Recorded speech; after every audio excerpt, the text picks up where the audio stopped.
खुदावंद मसीह यसू में मेरे अजीजों, मैं खुदावंद मसीह यसू के जिंदा मुबारक नाम में आप सबको सलाम अर्ज करता हूं और आज की इबादत में आपका वेलकम करता हूं। प्रियजनों, मैं हमेशा आपके लिए प्रार्थना करता हूं कि खुदावंद आप सबको अपने फजल में हमेशा महफूज रखे, खुश खुर्रम रखे, खुशहाल रखे।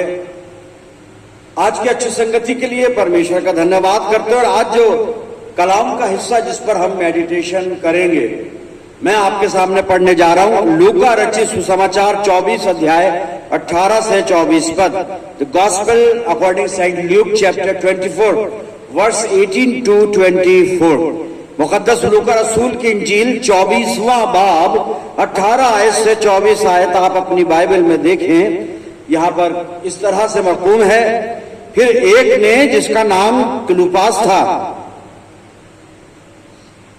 जवाब में उससे कहा, क्या तू यरूशलेम में अकेला मुसाफिर है जो नहीं जानता कि इन दिनों उसमें क्या क्या हुआ है? उसने उनसे कहा, क्या हुआ है? उन्होंने उससे कहा, यसू नासरी का माजरा जो खुदा और सारी उम्मत के नजदीक काम और कलाम में कुदरत वाला नबी था, और सरदार काहीनों और हमारे हाकिमों ने उसको पकड़वा दिया ताकि उस पर कत्ल का हुक्म दिया जाए और उसे मसलूब किया।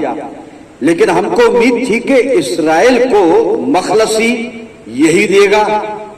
और अलावा इन सब बातों के इस माजरे को आज तीसरा दिन हो गया और हम में से चंद औरतों ने भी हमको हैरान कर दिया है, जो सवेरे ही कब्र पर गई थी और जब उसकी लाश ना पाई तो ये कहती हुई आई कि हमने रोया में फरिश्तों को भी देखा।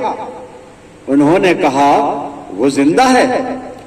और बाज हमारे साथियों में से कब्र पर गए और जैसा औरतों ने कहा था वैसा ही पाया, मगर उसको ना देखा। कलाम का पढ़ा जाना यहाँ पे पूरा होता है। खुदावंद अपने पाक कलाम के पढ़े जाने और सुने जाने पर अपनी बरकत नाजिल फरमाए, आमीन। आइए दुआ करें। खुदावंद मसीह यसू में हमारे प्यारे आसमानी बाप, ये वक्त है तेरे जिंदा मुबारक कलाम पर मनन करने का। हम में से हर एक को पाक रूह का मसा अता फरमा पिता परमेश्वर, कि ये कलाम का बीज हमारी जिंदगियों में जगह भी पाए और जड़ भी पकड़े और बहुत सा फल लाए। प्यारे आसमानी बाप, हमारे चारों तरफ अपने पाक फरिश्तों की सेना का बाड़ा बांधना कि शैतान हमें किसी भी तरह से दखल ना दे सके। परम पिता परमेश्वर, इस वचन के द्वारा हमसे बातचीत कर और खुदावन हमें आत्मिक आशीषों से परिपूर्ण कर। प्यारे खुदावन, अपना सर्वस्व तुझे सौंप देते हैं और प्रार्थना करते हैं प्रभु जी कि जब हम तेरी वेदी पर से उठकर अपने घरों को रुखसत होते हैं तो इस वचन के द्वारा तुझसे बहुत सी आत्मिक आशीषें लेकर जाने वाले हों। प्यारे खुदा बाप, हम इस प्रार्थना को तेरे प्यारे पुत्र अपने उद्धार करता खुदावन यीशु मसीह के जिंदा और मुबारक नाम के वसीले से मांगते हैं, सुन और कबूल कर ले, आमीन। प्रियजनों, एक बार फिर मैं खुदावन का शुक्रिया अदा करता हूं इस अच्छी संगति के लिए। ईस्टर के बाद का दूसरा इतवार है ये, और ईस्टर वाले दिन 9 अप्रैल को हमने खुदावन मसीह यसू के जी उठने के मुतालिक मैंने आपसे जो बात की थी इफिसियों 2:1 में से कि उसने तुम्हें भी जिंदा किया। फिर उसके बाद जो गुज़िश्ता इतवार चला गया उस 16 तारीख वाला, तो रेवरेंड दलेर मसीह आपसे हम कलाम थे और आज फिर खुदा बाप ने मुझे मौका दिया, मैं आपके साथ हूं। और आज खुदावंद मसीह यसू के जी उठने वाले दिन की ही एक और घटना पर हम ध्यान देंगे, और वो घटना ये है कि तकरीबन मसीह यसू जिस दिन जिया, हम ईस्टर वाले दिन की बात कर रहे हैं जिसको हम ईस्टर कहते हैं। और शाम के वक्त खुदावंद मसीह यसू अपने 2 शागिर्दों को इम्माउस के मार्ग पर मिलता है। ये 2 शागिर्द हैं खुदावंद मसीह यसू के, और जिसमें से एक का नाम 18वीं आयत में मैंने पढ़ा था क्लियोपास, और एक चेला और है। और ये दोनों चेले यरूशलेम से इम्माउस की तरफ जा रहे हैं ये, और यरूशलेम से तकरीबन इम्माउस की दूरी लगभग 7 मील की दूरी है। और ये जब जा रहे हैं तो बातचीत करते जा रहे हैं खुदावंद मसीह यसू कि कब्र के बारे में और बहुत सारी घटनाएं जो ईस्टर वाले दिन सुबह सुबह घटित हुई, जिस पर हम कई मर्तबा मेडिटेशन कर चुके हैं और हम जानते भी हैं, ये उन्हीं बातों के बारे में चर्चा कर रहे हैं। और जो कुछ माजरा इनको सुनाई दिया है, जो इन्होंने एक्सपीरियंस किया है सुनकर, बातचीत से, चर्चा से, जो भी, उस पर ये गुफ्तगू कर रहे हैं। और जब ये जा रहे हैं इमाउस के मार्ग पर, तो खुदावंद मसीह यीशु इनके पास आ मौजूद होता है और इनके साथ साथ चलने लगता है। और फिर खुदावंद मसीह यीशु इनसे पूछता है कि ये क्या बातचीत कर रहे हैं और क्या हुआ है यरूशलेम में, तुम किस बारे में ये चर्चा कर रहे हो और बड़ी गहन वार्तालाप कर रहे हो। तब 18वीं आयत से मैंने पढ़ना शुरू किया था कि क्लियोपास ने जवाब में यीशु मसीह से कहा, क्या तू यरूशलेम में एक ऐसा मुसाफिर है जिसको पता ही नहीं कि क्या हुआ यरूशलेम में, गुड फ्राइडे को क्या हुआ, आज क्या हुआ, तेरे को नहीं मालूम। और तब उन्होंने खुदावंद मसीह यीशु को खुदावंद मसीह यीशु के बारे में ही बताया।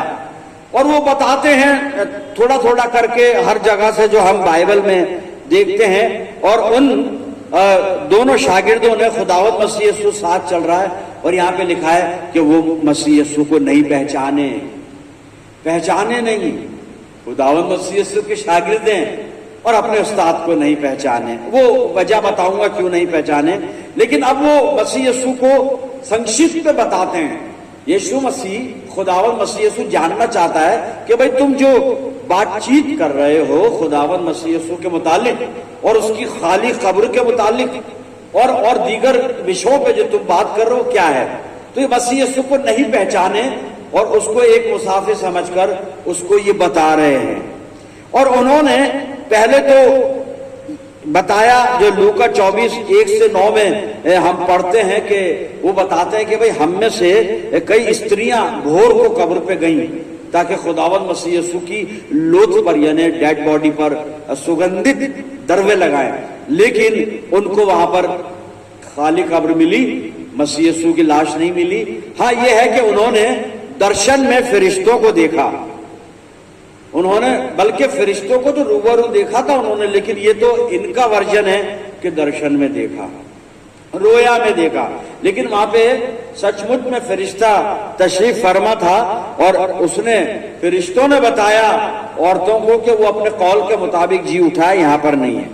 फिर ये स्त्रियां वापस आई हैं शागिर्दों के पास, और लूका 24:12 पद में जब इन्होंने शागिर्दों को बताया तो पतरस उठकर कब्र पर दौड़ा, पीछे पीछे यूहन्ना भी दौड़ा। और वहां जाकर पतरस ने कपड़े देखे सिर्फ, यानी कफन देखा खुदावंद मसीह यीशु का, और लाश नहीं देखी। अब यह माजरा भी इन दोनों चेलों ने खुदावंद मसीह यीशु को बताया। फिर यूहन्ना 20 अध्याय और 3 से 10 पद जब हम पढ़ते हैं तो वहां पर पतरस जब दौड़कर कब्र पर गया तो यूहन्ना भी गया, तो पतरस कपड़े देखकर वापस आ गया। उसके बाद में यूहन्ना अंदर कब्र में जाकर पूरा उसने वहां पर मुआयना किया और देखा लाश नहीं है, और यूहन्ना भी आ गया, पतरस भी आ गया, स्त्रियां भी आ गई। और मरकुस 16:5-8 जब हम पढ़ते हैं तो वहां पर स्त्रियों के बारे में लिखा, बड़ी भयभीत थी, डरी हुई थी, खौफजदा हो गई वो खाली कब्र देखकर, मसीह यीशु की लाश वहां नहीं पाकर, और शायद फरिश्तों से मिलकर, लेकिन कुल मिलाकर खौफजदा थी। लेकिन लूका 24 और 24 आयत जो है वहां पर कुछ लिखा हुआ है, मैं पहले उसको पढ़ना चाहूंगा, फिर हम आगे बढ़ेंगे। लूका 24:24। अब ये बात बता रहे हैं ना, उन्होंने सारी बात बता दी जो मैं रेफरेंस आपको बता चुका हूं। तो 24वें पद में ये क्या कहते हैं, सुनिए, दोनों क्लियोपास और दूसरे शागिर्द। और बाज हमारे साथियों में से कब्र पर गए और जैसा औरतों ने कहा था वैसा ही पाया, सब कुछ वैसा ही देखा। कब्र खाली देखी, कब्र में यीशु मसीह का कफन देखा, फरिश्तों को देखा, पत्थर लुढ़का हुआ देखा, वगैरह वगैरह, सब कुछ वैसे ही पाया। 24वां पद चल रहा है। और बाज हमारे साथियों में से कब्र पर गए और जैसा औरतों ने कहा था वैसा ही पाया, मगर उसको ना देखा। किसको? खुदावंद मसीह यीशु को ना देखा। 24वीं आयत, इस पर मनन कर रहे हैं हम आज।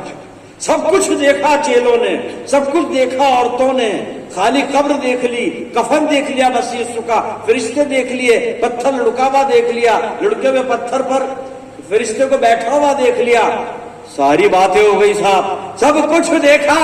24वीं आयत में कहते हैं मगर उसको ना देखा, मगर जिसको देखना चाहिए उसे ना देखा। मेरे अजीजों, 2 हफ्ते पहले ईस्टर हमने मनाया, बहुत प्रोग्राम हुए, सनराइज वर्शिप सर्विस हुई, उसमें बहुत कुछ हुआ, इबादत भी हुई और भी हुए, खाने दाने भी हुए, ब्रेकफास्ट भी हुआ। फिर दिन में 9:30 बजे 10 बजे ईस्टर की मुख्य इबादत हुई, वहां भी एक गैदरिंग हुई अच्छी खासी, शायद और भी कुछ हुआ। फेलोशिप यानी कहने का मतलब ये है फेलोशिप, कोई कोल्ड ड्रिंक सर्व की गई हो, कॉफी सर्व की गई हो, चाय सर्व की गई हो, स्नैक्स सर्व किया गया वगैरह वगैरह। और फिर ईस्टर के बाद दिन को तो हमने सेलिब्रेशन घर पे किए, हैप्पी ईस्टर वाला, ईस्टर को इतना हैप्पी किया, बहुत बड़े बड़े हमने प्रोग्राम किए, घर पे सेलिब्रेशन किए, दावतें हुई, खाने हुए, सब कुछ हुआ। लेकिन 24वां पद कह रहा है कि सब कुछ देखा गया, सारे एक्सपीरियंस किए गए, सारे प्रोग्राम किए गए, सब कुछ करने के बाद भी 24वां पद कंक्लूडिंग पार्ट में कहता है मगर उसको ना देखा, खुदावंद मसीह यीशु को ना देखा। मेरे जीजो, सब कुछ कर लिया, पूरा ईस्टर मना लिया, ईस्टर के जितने भी हिस्से होते हैं हमने ड्रामे में या वैसे सब कुछ कर लिए हैं, मगर यीशु मसीह को नहीं देखा। कौन सा ईस्टर है मेरे अजीजों, कौन सा ईस्टर हम मनाकर आए, सेलिब्रेट कर आए, जब सब कुछ तो देख लिया, सब कुछ कर लिया, सेलिब्रेट भी कर लिया, तरह तरह के खाने दावतें वगैरह सब कुछ कर लिया, इवेंट कर लिए, लेकिन बाइबल कह रही है मगर उसको ना देखा। किसको? खुदावंद मसीह यीशु को, जिसको देखना चाहिए उसी को नहीं देखा।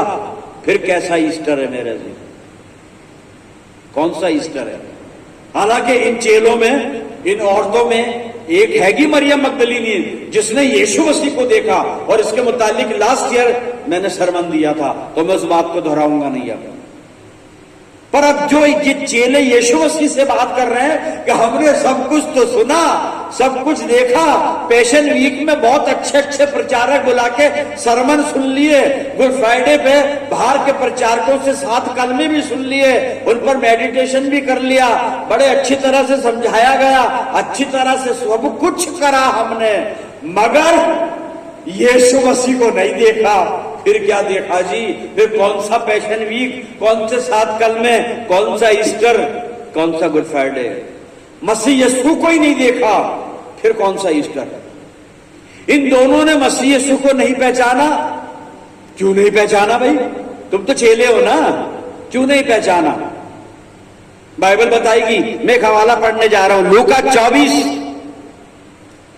और 16 आयत सुनिएगा।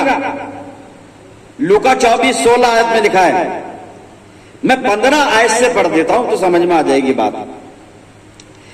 जब वो बातचीत और पूछताछ कर रहे थे तो ऐसा हुआ कि यीशु आप नजदीक आकर उनके साथ हो लिया, लेकिन उनकी आंखें बंद की गई थी कि उसको ना पहचाने। उनकी आंखें बंद की गई थी मेरे अजीजों, इनकी आंखें बंद की गई थी। अब बंद किसने कर दी? हम खुदा को ना देखें, हमारी आंखें बंद कर दे, कौन करेगा जी बंद? खुदा तो करेगा नहीं, खुदा तो चाहता है हम उसको देखें। खुदावंद मसीह यीशु तो आंख बंद करेगा नहीं, खुदावंद मसीह यीशु तो चाहता है हम उसको देखें। यही तो मोहब्बत का सबूत है कि वो दिखने लग जाए हमें। लेकिन बाइबल कह रही है उन दोनों शागिर्दों के लिए जो इमाउस के मार्ग पर जा रहे थे, जिनके साथ खुदावंद मसीह यीशु खुद सरापा चल रहा है, पर ये उसको पहचान नहीं रहे हैं, क्योंकि यहाँ पे लिखा है लूका 24-16 में उनकी आंखें बंद कर दी गई। आंख किसने बंद करी साहब? ऐसा खराब काम खुदा या मसीह यीशु तो करेगा नहीं, खराब काम करने वाला तो एक ही है। अब इनकी आंखें बंद किसने की? वो मैं पढ़ रहा हूं, 2 कुरिन्थियों निकाल रहा हूं और 4 अध्याय, 2 कुरिन्थियों 4 अध्याय और 3 से 4 पद सुनिए। इनकी आंखें बंद करने वाला वहां पर कौन था? सुनिएगा। और अगर हमारी खुशखबरी पर पर्दा पड़ा है तो हलाक होने वालों ही के लिए है। ये पौलुस कुरिन्थ नगर की मंडली को लिख रहा है साहब। मैं फिर से पढ़ता हूं, और अगर हमारी खुशखबरी पर पर्दा पड़ा है तो हलाक होने वालों ही के वास्ते पड़ा है, यानी उन बेईमानों के वास्ते जिनकी अक्लों को इस जहान के खुदा ने, इस जहान के खुदा ने, उस खुदा ने नहीं, हमारे रब्बुल आलमीन ने नहीं, हमारे परमेश्वर ने नहीं, इस जहान के खुदा ने अंधा कर दिया है, ताकि मसीह जो खुदा की सूरत है उसके जलाल की खुशखबरी की रोशनी इन पर ना पड़े। इस जहान का खुदा ये कौन है? शैतान साहब। यहाँ पे इन दोनों शागिर्दों की आंखें शैतान ने बंद कर दी, पहचान नहीं पाए ये खुदावंद मसीह यीशु को। और सवाल ये कि शैतान क्या खुदावंद मसीह यीशु के चेलों की, खुदावंद मसीह यीशु के लोगों की आंखें बंद करने की हिम्मत या जुर्रत रखता है क्या? हम तो मसीह यीशु के लोग हैं, ये तो यीशु मसीह के चेले थे साहब, शैतान इन्हें कैसे छू सका? जी छू सकता है साहब, क्योंकि ये परिस्थितियां हम खुद ही पैदा कर लेते हैं। जी मैं एक हवाला बोल रहा हूं, पढ़ूंगा नहीं, आप उसको बाद में स्टडी कीजिएगा। और मत्ती 26 और 55 और 56 आयत घर पे बाद में पढ़िएगा। यहाँ पे बाले रसमनी का जिक्र है, यीशु मसीह के साथ चेले हैं और यहूदा इस्करियोती एक बड़ी भीड़ लेकर, जिसके अंदर फरीसी हैं, जिसमें यहूदी हैं, सैनिक वगैरह, एक बड़ी भीड़ लेकर मसीह यीशु को गिरफ्तार करने पहुंच गए। और तब यहाँ पे ये मत्ती 26, 55 और 56 आयत में खुदावंद मसीह यीशु फरमाता है, यहाँ पे लिखा है 55 आयत में कहता है कि मैं तो तुम्हारे बीच में हमेशा मंदिर में रहा करता था, बातचीत करता था, वहां पकड़ लेते, इतनी बड़ी भीड़ लेकर, इतने सैनिक लेकर मुझे पकड़ने आए हो। और 56वें पद में लिखा है, मसीह यीशु कहता है कि लेकिन ये इसलिए हुआ कि जो किताब में यानी मुकद्दस बाइबल में नविश्ते लिखे हैं, नबियों ने जो भविष्यवाणियां की हैं वो पूरी हो जाए, इसलिए तुम इतने लोग मुझे पकड़ने आए। और फिर 56वीं आयत में लिखा है, और सब चेले उसे छोड़कर भाग गए। अल्फाज देखिए, वहां लिखा है तब सब चेले उसे छोड़कर चले गए, नहीं लिखा है भाग गए। भगोड़े हैं ये। अरे भगोड़े कौन होते हैं? ये भगोड़े वही हैं जिन पर शैतान का तसल्लुत है, अधिकार है। और शैतान ने यहां भी इनकी आंखें बंद कर दी, यहां भी इनकी अकलों पर पत्थर डाल दिए, ताला लगा दिया शैतान ने। मसीह यीशु को छोड़कर भागोगे तो शैतान गालिब आ जाएगा और शैतान आंखें बंद कर देगा, वैसे भी अंधा कर देगा और अकल से भी अंधा कर देगा। मेरे अजीजों, इन्होंने खुदावंद मसीह यीशु की रिफाकत को छोड़कर भागे जा चुके हैं ये, इसलिए शैतान इन पर गालिब आया हुआ है। मेरे अजीजों, ये मगलूब हो गए शैतान से, क्योंकि मसीह यीशु को छोड़ दिया। मसीह यीशु को छोड़ दिया। जब मसीह यीशु से अलग हो जाते हैं ना, भले ही ईस्टर मना रहे हो, लेकिन मसीह यीशु नहीं होता ना वहां पे। ईस्टर सेलिब्रेशन में दुनियादारी की बातें होती है ना, वो दुनियावी दावतें होती हैं, वो दुनियावी अशिया होती हैं, उसमें बहुत कुछ होता है। उसमें ज्यादा बोलने की जरूरत इसलिए नहीं कि हम सब समझते हैं, क्योंकि हम सब करते हैं उस काम को, इसलिए जानते हैं। तो हमारे सब कामों में सब कुछ होता है, मसीह यीशु नहीं होता। और प्रभु यीशु मसीह की संगति से हटते ही शैतान अंधा कर देता है, अंधे हो जाते हैं। इसलिए ये दो चेले वहां नहीं पहचान रहे थे। लेकिन एक वक्त आता है कि जब भटका हुआ इंसान खुदावंद मसीह यीशु के पास वापस लौट कर आता है ना, जब वापस उसकी संगति में आता है तो उसकी आंखें खुलती भी हैं साहब, बिल्कुल खुलती हैं। तो इससे पहले कि शैतान अंधा कर दे हम सबको, यीशु की संगति से दूर ना होएं। और अगर दूर होकर अंधे हो गए, अंधे तो हो ही जाएंगे, फिर दूर हुए अंधे हुए। अगर अंधे हो गए, मसीह यीशु के पास आ जाए वापस, उसकी संगति में आते ही आंखें खुल जाएंगी। इन दोनों चेलों की आंखें बंद करी ना, अब देखिए खुलने जा रही है। और मैं रेफरेंस पढ़ने जा रहा हूं साहब कि इनकी आंखें कैसे खुली। लूका 24, 30 और 31 पद सुनिएगा। जब वो उनके साथ खाना खाने बैठा, इन्हीं दोनों चेलों के साथ जो पहचान नहीं रहे थे और अभी भी नहीं पहचान रहे हैं, अब खाना खाने बैठा है। जब उनके साथ खाना खाने बैठा तो ऐसा हुआ कि उसने रोटी लेकर बरकत दी और तोड़कर उनको देने लगा।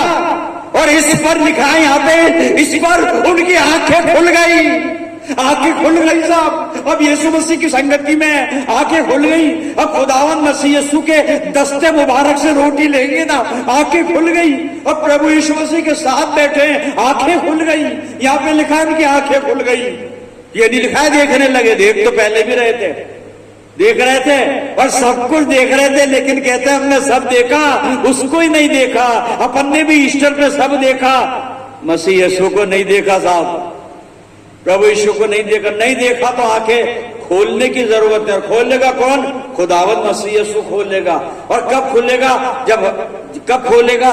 जब हम उसकी संगति में आ जाएंगे। हम दूर चले जाते हैं उसकी संगति से, नाम तो उसी का लेते रहते हैं, लेकिन हमारी फेलोशिप कहीं और होती है। मैं उसको पढ़ रहा था 31वें पद को, इस पर उनकी आंखें खुल गई और उन्होंने उसको पहचान लिया। आप पहचानेंगे, पहचान लिया साहब। पहचान कैसे पहचाना? आंखें खुल गई। और इसके बाद इन्होंने जाकर दूसरे शागिर्दों को बताया जिनकी आंखें बंद थी ना, इन दो की वजह से उनकी भी आंखें खुल गई साहब। आप यीशु मसीह को देखकर और जाकर बाहर बताइए लोगों को जिनकी आंखें शैतान ने बंद कर रखी हैं। लेकिन आपको पहले देखना पड़ेगा प्रभु यीशु मसीह को, तब आपकी बदौलत और आपके जरिए से दूसरों की आंखें खुलेंगी। जब तक हमारी आंखें अंधी हैं, हमारी आंखें बंद हैं, हम दूसरों की आंखें नहीं खोल सकते। इनकी आंखें खुली और इन्होंने जाके चेलों को बताया मेरे अजीजों, उनकी भी आंखें खुल गई। फिर यीशु मसीह उनसे मिला भी है, उनसे बात भी की है।